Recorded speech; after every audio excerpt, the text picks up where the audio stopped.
In this video, I'm going to show you how to use a tree finder. I'm Dr. John Loveseth. To begin with, we're going to ask the question, what is a dichotomous key? A dichotomy is a choice between two answers.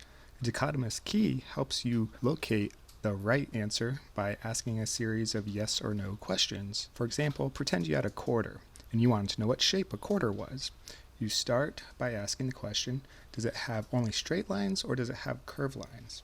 You would say no to the straight lines and yes to the curved lines. You would ask the question, is it round or is it oval? And because it is not oval, it is round, you say no to the oval and yes to the round. Therefore, your solution is a circle.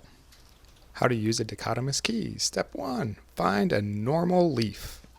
So to me, one of the great things about science is the fact that it's really about understanding variation in nature, because one tree can have a single leaf shape, but if it's a sun leaf, it's highly dissected and small. If it's a shade leaf, it's large. And so you want to find something that is typical, something that's average. Step 2, determine if the tree is a conifer, which has needles or scales for leaves, or if it's broadleaf. I'm going to start here. Does the tree have needles? No. The tree has leaves. So I go to page 14. After you determine if the tree is a conifer or a broadleaf, observe the growth form of the tree in terms of branching pattern. So when you first come up to a tree, you want to look at the way the branching pattern is working. Is it opposite or is it alternate? So if you come take a look here, you'll see in this tree, it is opposite. That means one branch is coming out opposite of the other. The leaves exhibit the same pattern. The next thing you want to look at is whether or not the leaf is simple or compound. Simple is just one leaf. Compound is a leaf with many leaflets. So this whole thing is one leaf. Work your way through each of the questions, whether they are yes or no, and follow the symbols based on your answers. Let's continue with our example here.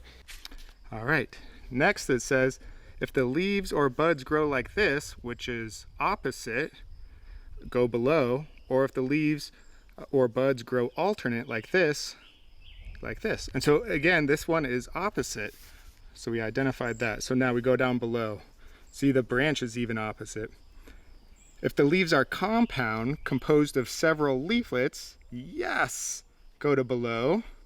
If it was simple, we would go to page 18. If the 5 or more leaflets radiate from one point, go to page 15. No, it's not one point. This is a pinnate compound leaf. So if the leaflets do not radiate out, go to page 16. So we're going to jump over to page 16. And we're here. If the leaflets are of different sizes and shapes, it's a box elder. Not really different sizes and shapes. They're pretty uniform. If the leaflets are similar in size and shape, go to below. Yes, they are. If the leaflet has a short stem, go below. It does have a short stem, so we're gonna go below. If the leaflets are regularly toothed, are there any teeth on the leaf margins here? Nope, those are smooth. So we're gonna go here. If the leaflets are not regularly toothed or toothed along half the tip of the margin and the twig is round, go to the next. So it is round. If the twigs and leaf stalk are hairy, no, this is not hairy, this is smooth. All right, so we're gonna go to below. If the leaves lits are whitish beneath, oh yes, it is somewhat whitish.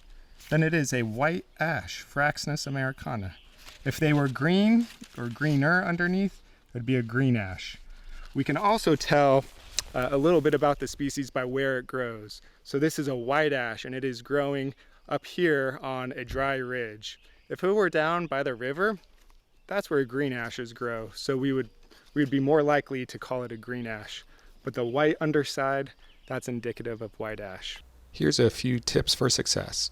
Be sure to know the key terms of plant anatomy. This will really help you make sure that you are talking about the same thing the book is talking about. Next, make sure you spend time looking at the leaf pictures. The more you look at it, the more familiar they'll become, and you'll start to see the slight nuanced differences between each species. 3.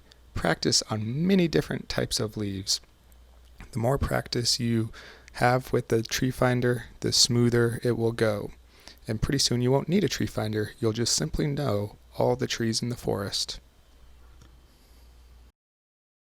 One of the great things that I enjoy when it comes to looking at variation is looking for these patterns that emerge. Even though you can have a tremendous amount of variety, this theme, this pattern will emerge the more you look at it.